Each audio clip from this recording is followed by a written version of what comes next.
인종에 인종을 더하는 뭐 커피를 마시오 인호에 인호를 새기는 뭐 커피를 마시오 믿음을 견고히 다지는 뭐 커피를 마시오 성령의 힘이 will make you stronger.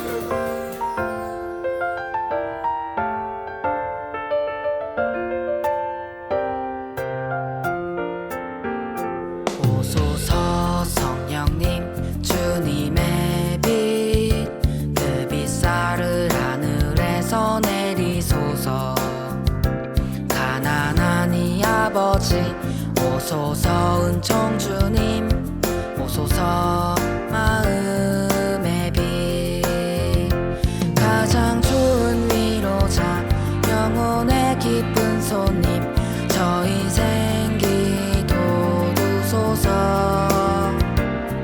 일할 때 휴식을 무더위의 시원함을 슬플 때 위로를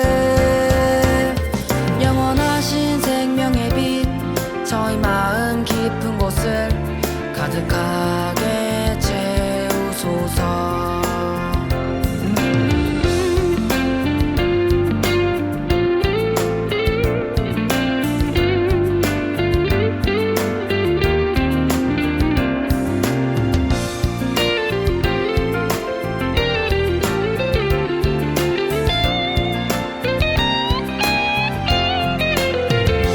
주님 도움 없으시면 저희 삶에 그 모든 것 해로운 것뿐이리라 허물들은 씻어주고 메마른 땅 물 주시고 병든 곳을 고치소서 굳은 마음 풀어주고 차디찬 맘 데우시고 빗나간 길 바루소서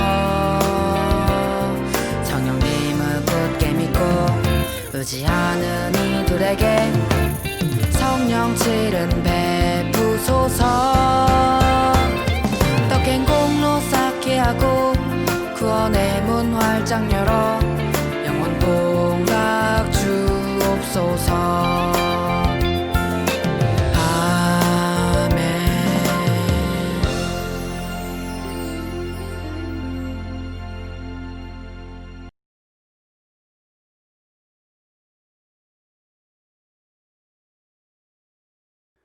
루카복음 9장 23절에서 27절까지의 말씀입니다. 예수님께서 모든 사람에게 말씀하셨다. 누구든지 내 뒤를 따라오려면 자신을 버리고 날마다 제 십자가를 지고 나를 따라야 한다. 정녕 자기 목숨을 구하려는 사람은 목숨을 잃을 것이고 나 때문에 자기 목숨을 잃는 그 사람은 목숨을 구할 것이다. 사람이 온 세상을 얻고도 자기 자신을 잃거나 해치게 되면 무슨 소용이 있느냐? 누구든지 나와 내 말을 부끄럽게 여기면 사람의 아들도 자기의 영광과 아버지와 거룩한 천사들의 영광에 쌓여올 때 그를 부끄럽게 여길 것이다. 내가 참으로 너희에게 말한다. 이곳에 서 있는 이들 가운데에는 죽기 전에 하느님의 나라를 볼 사람들이 더러 있다. 안녕하십니까?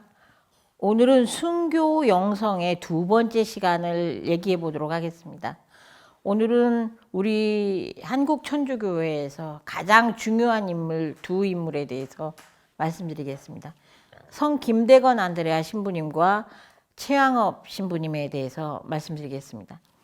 김대건 안드레아 신부님은 1821년에 태어나서 1846년에 돌아가셨기 때문에 뭐 나이로 따지면 25살? 예, 그 정도. 그리고 사제 선품을 받고 나서 1년 정도밖에 지나지 않으셨어요. 근데 이 김대건 안드레아 신부님께서 돌아가신 연도가 1846년인데 이때가 병오년이기 때문에 김대건 신부님이 돌아가신 그 해에 일어난 박해다 해서 병오박해라고 해요. 한국 천주교회에서 가장 큰 박해 4개 중에 하나가 병오박해입니다. 그리고 이때 김대건 안드레아 신부님과 그 측근들까지 합쳐서 9명이 죽게 되는데, 김대건 안드레아 신부님은 군문효수형을 당해요. 군문효수형이라는 건 목을 잘라서 이 모든 사람들이 보는 곳에 이 머리를 매다는 것입니다. 이거는 반역자들, 아주 뭐 그 반란을 일으킨 아주 큰 대역죄인들에게만 처해지는 그 사형 방법입니다. 김대건 신부님이 맨 처음에 신학생으로 선발돼서 마카오로 떠난 건 1836년입니다. 근데 그 당시에 우리 조선에는 모방 신부님이 들어와 계셨어요. 프랑스 신부님, 모방 신부님이 들어오셔서 김대건 학생과 그 다음에 최양업, 최방재 이렇게 두 학생을 이미 먼저 뽑은 건 최양업과 최방재 학생이에요.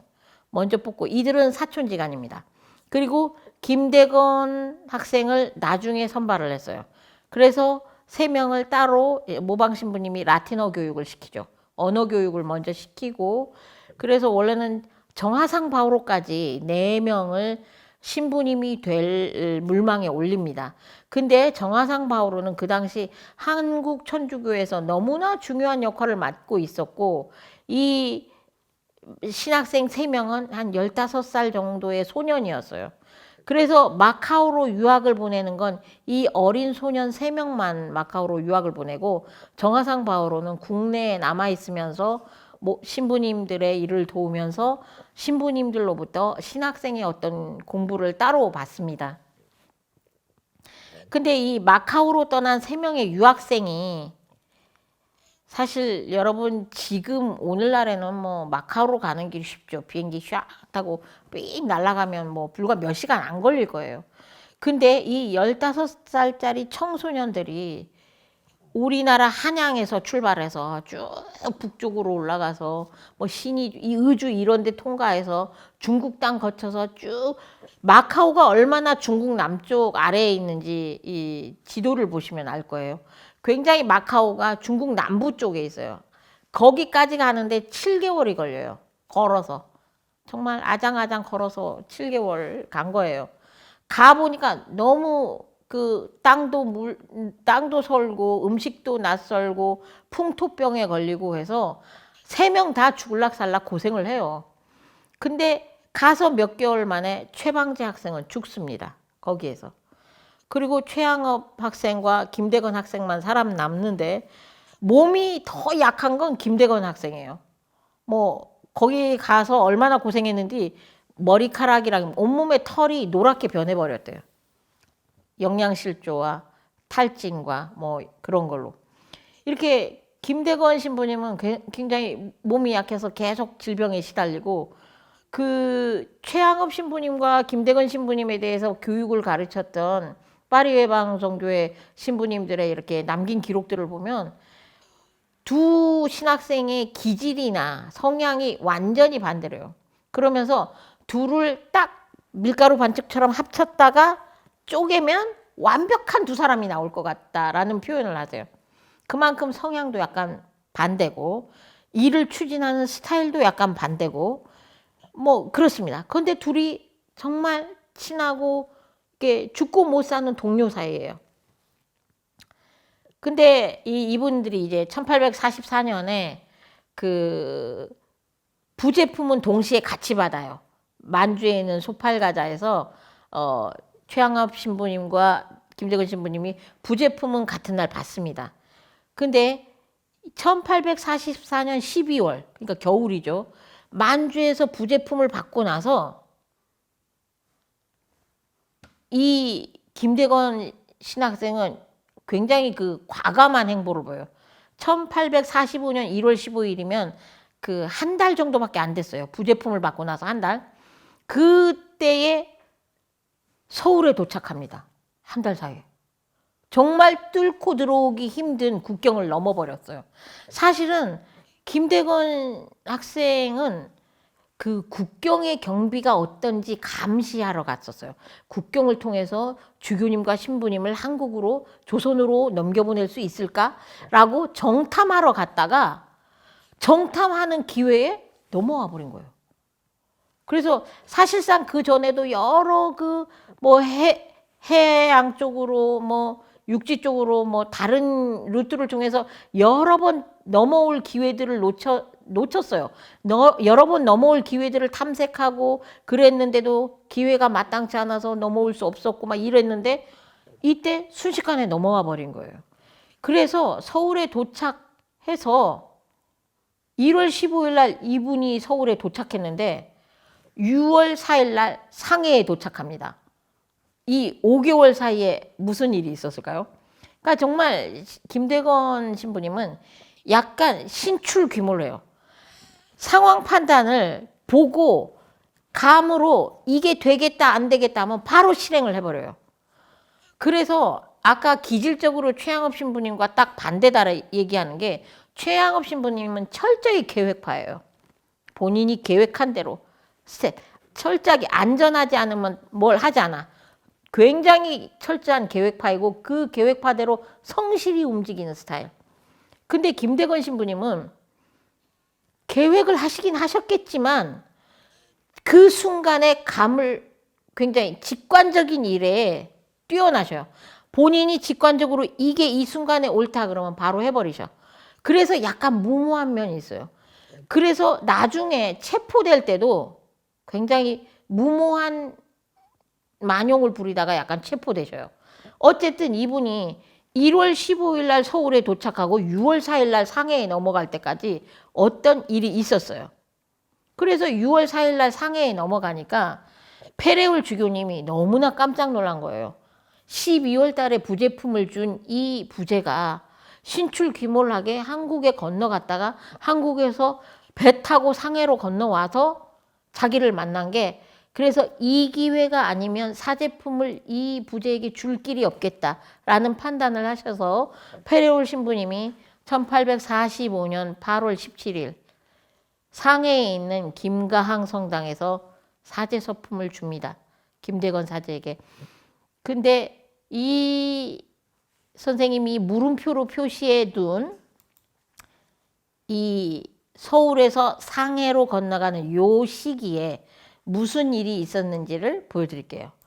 여러분 이 사진은 지금 우리 용수 성지에 있는 성 김대건 안드레아 제주 표착 기념관 사진입니다. 이 기념관 마당에 가보면은요 작은 배 한 척이 있어요. 이 배의 이름은 라파엘호입니다. 이 배는 실질적으로 고증을 한 걸로는 이 배가 이게 되게 조그마한 배인데 이 배보다는 약간 몇 배 컸을 걸로 고증상으로는 나와요.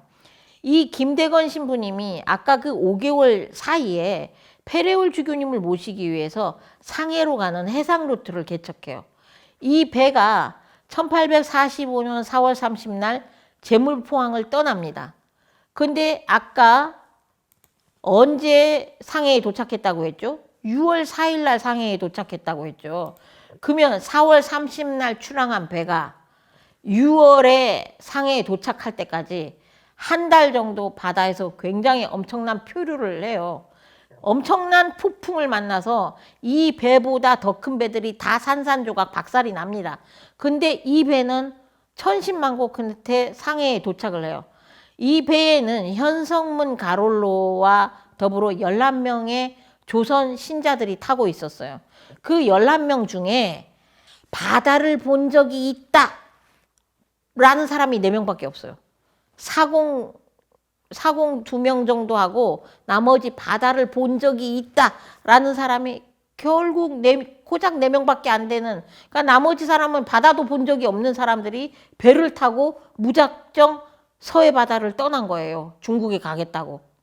그래서 엄청난 폭풍우를 만나고 다른 배들이 다 박살나는 그 태풍 속에서도 이 배가 상해까지 갑니다. 근데 그 가는 와중에 태풍 속에서 이제 현성문 가롤로와 11명의 신자들은 아이고 내가 어쩌다가 저 젊은이의 말을 듣고 이 배를 탔을까, 이 태풍에 내가 고기밥이 되겠구나, 아주 공포에 떨었어요. 태풍이 몰아치니까. 근데 그 순간에 김대건 부제가 품속에서 바다의 별이신 마리아 상본을 꺼냅니다. 그러면서 이 배는 절대로 가라앉지 않습니다. 이 배에는 우리를 지켜주시는 분이 타고 계십니다. 그러면서 그 같이 탄 신자들을 열심히 독려하여 무사히 상해에 도착하게끔 합니다. 그 이야기를 전해 들은 페레올 주교님이 김대건 안드레아 부제의 그 용맹스러운 모습에 사제품을 이 기회가 아니면 줄 수가 없겠구나 라고 생각하고 그 상해의 성당에서 사제품을 줍니다. 자, 한국에서부터 따라간 11명의 신자들이 드디어 자기의 눈으로 한국인 신부님이 탄생하는 미사를 참여를 해요. 여러분, 2년 전에 삼위일체 성당에서 우리 문비호 주교님이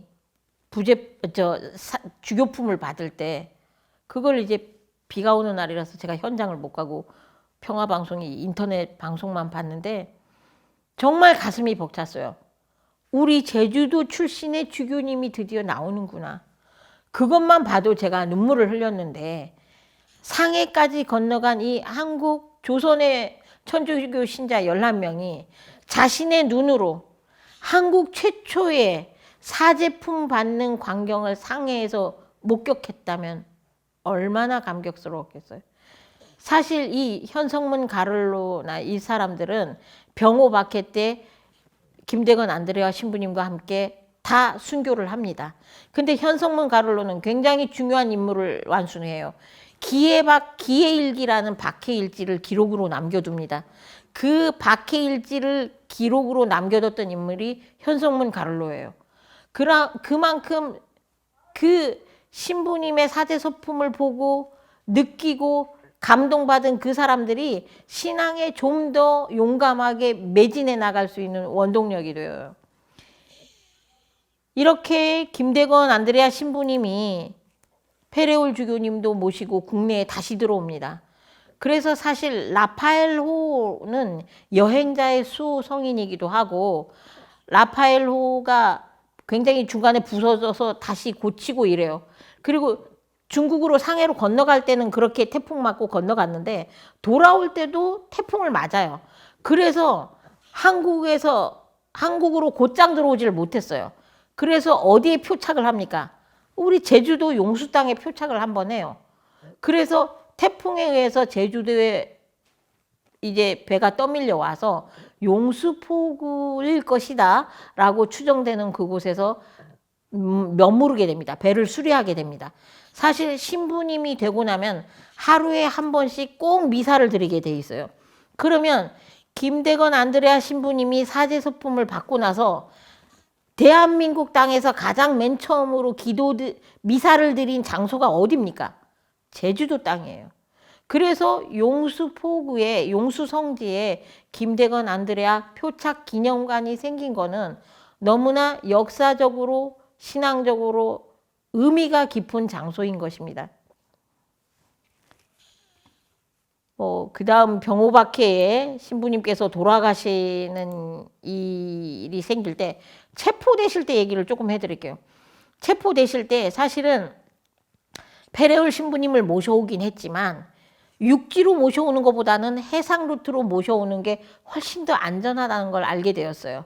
그래서 맨 처음에는 주먹국으로 그렇게 라파엘호를 띄웠지만 좀 더 체계적으로 선교사 신부님들을 모셔올 방법을 모색해야 되겠다고 생각을 해서 중국에 있는 중국에 지금 최양업 신부님이나 아니면 파리 외방 정교회 신부님들이 남아 있었기 때문에 그분들과 연락을 취할 방법으로 서해 오도가 있는 백령도 이런 데를 어선인 척 위장하고 가서 중국선 배들과 접선을 합니다. 그래서 편지도 주고받고 이렇게를 해요.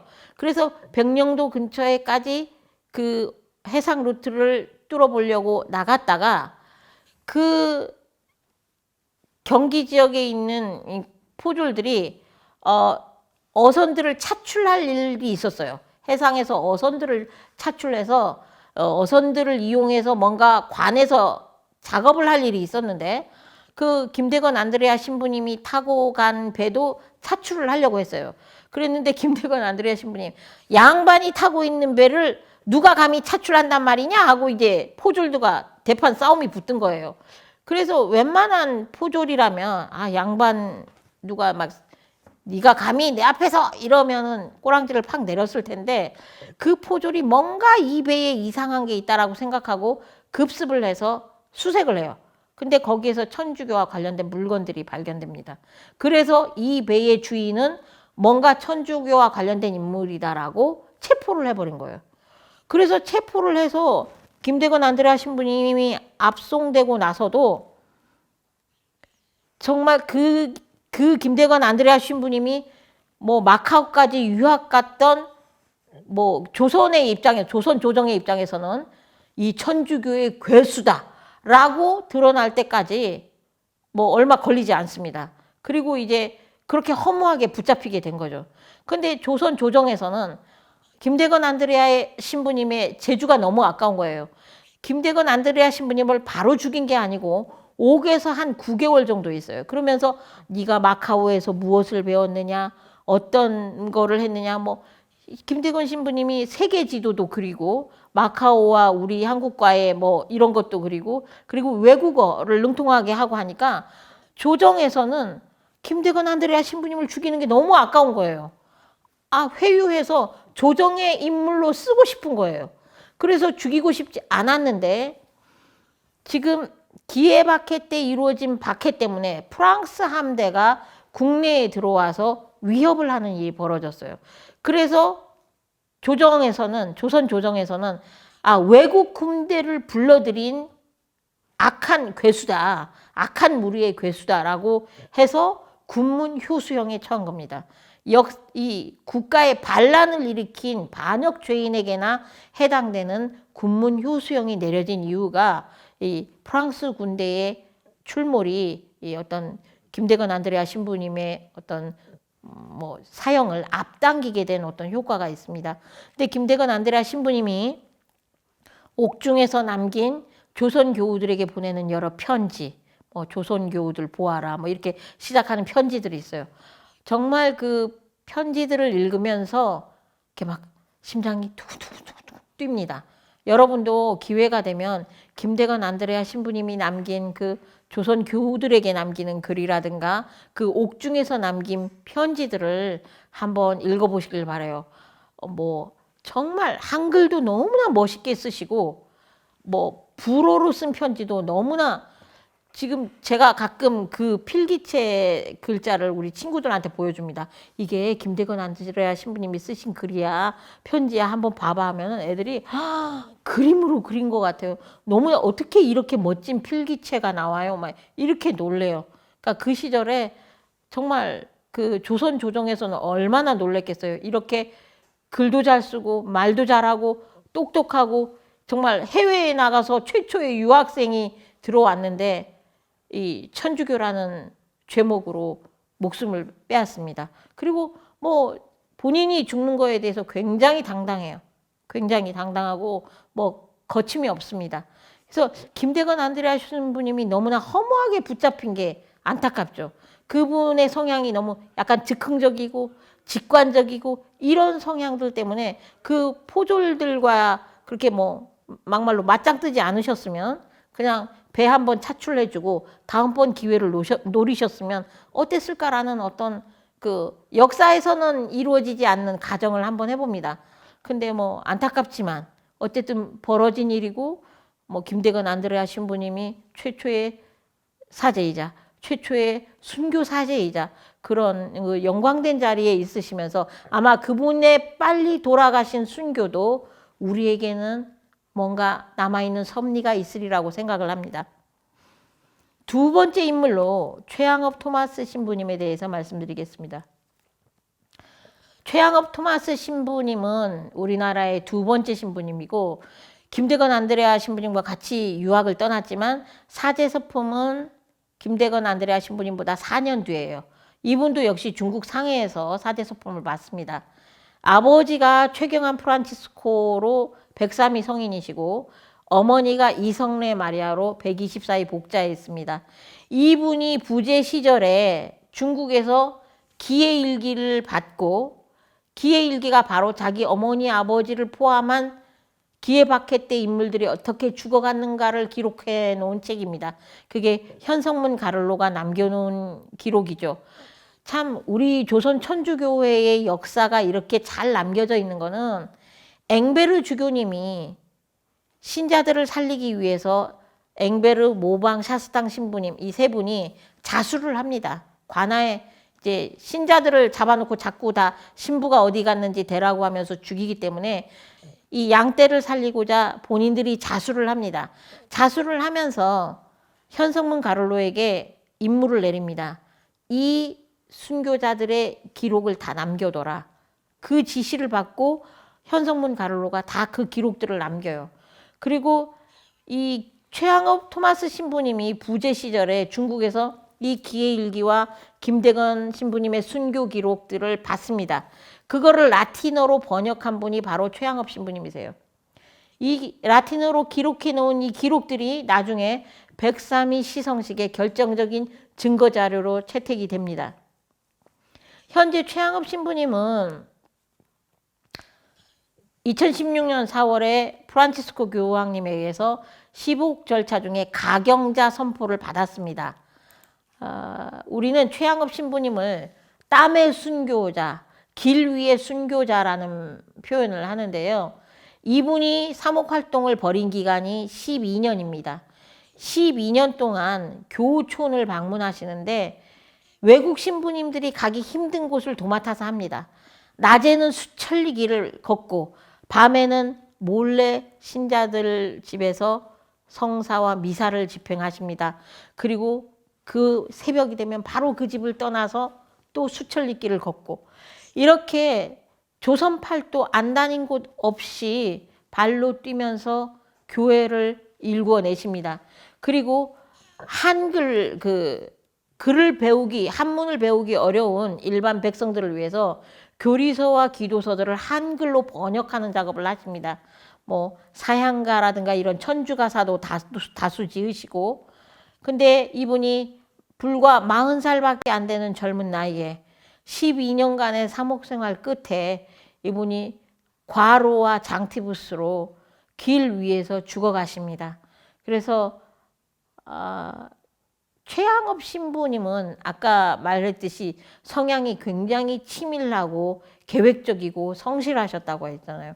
이분이 12년간 사목활동을 하면서 관아로부터 정말 용케 피해 다닌 것도 본인의 활동을 철저히 낮과 밤으로 나누어서 쪼개 다니면 분초 단위로 쪼개면서 열심히 사목활동을 하셨기 때문입니다.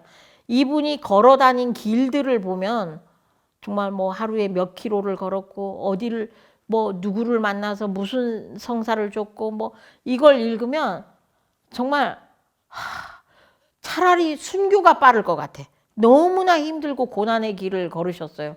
그래서 최양업 신부님이 우리나라로선 두 번째 신부님이요. 순교를 하시지 않은 신부님이지만 김대건 안드레아 신부님 못지않게 우리 천주교회에서는 가장 중요한 인물이고 그 이상 순교한 이상 더 고생을 많이 하신 분입니다.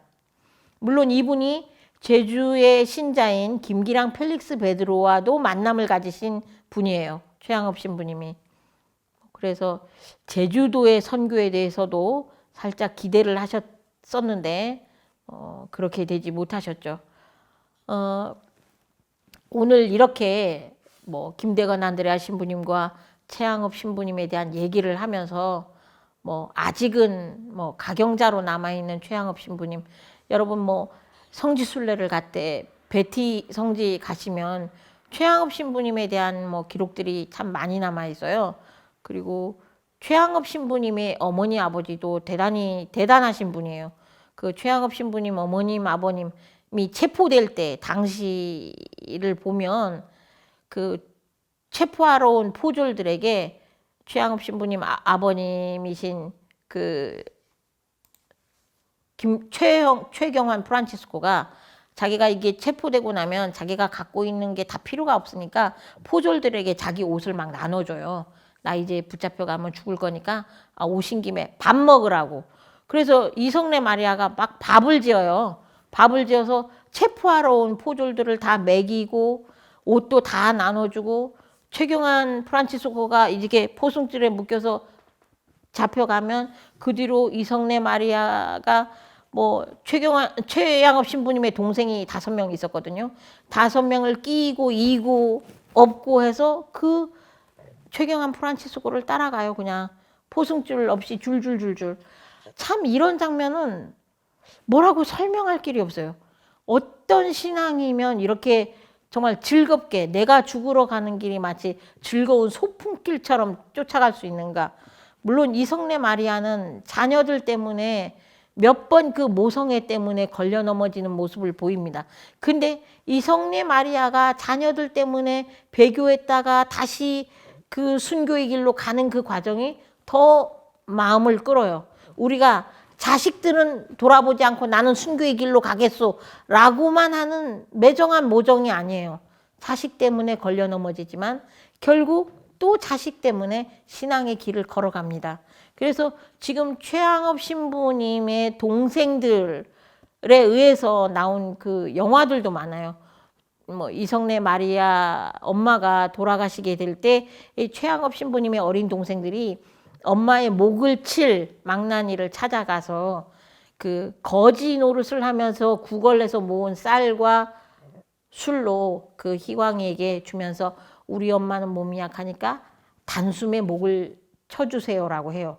그래서 그 희광이 목을 치는 망나니가 밤새 칼을 갈아요. 원래 목을 치는 동작은 죄인에게 고통을 줘야 되기 때문에 단번에 치지 않습니다. 뭐 6번에 나눠서 치든지 이렇게 고통을 더 주기 위해서 하는데 이 어린 꼬마들이 자기들이 구걸한 그 먹을 거를 갖고 와서 자기 엄마를 내일 죽일 나에게 우리 엄마를 단칼에 죽여주세요라고 부탁하는 그 마음을 어떻게 할 길이 없어요. 그래서 망나니가 밤새 칼을 갈죠. 밤새 칼을 갈아서 다음날 어머니를 단숨에 죽입니다. 그거를 이 동생들이 환호하죠. 자기 저고리를 벗어서 기쁘게 우리 엄마가 한 칼에 돌아가셨고 이제 천국에 가셨구나라고 환호합니다. 조무래기 어린 애들에 불과해요.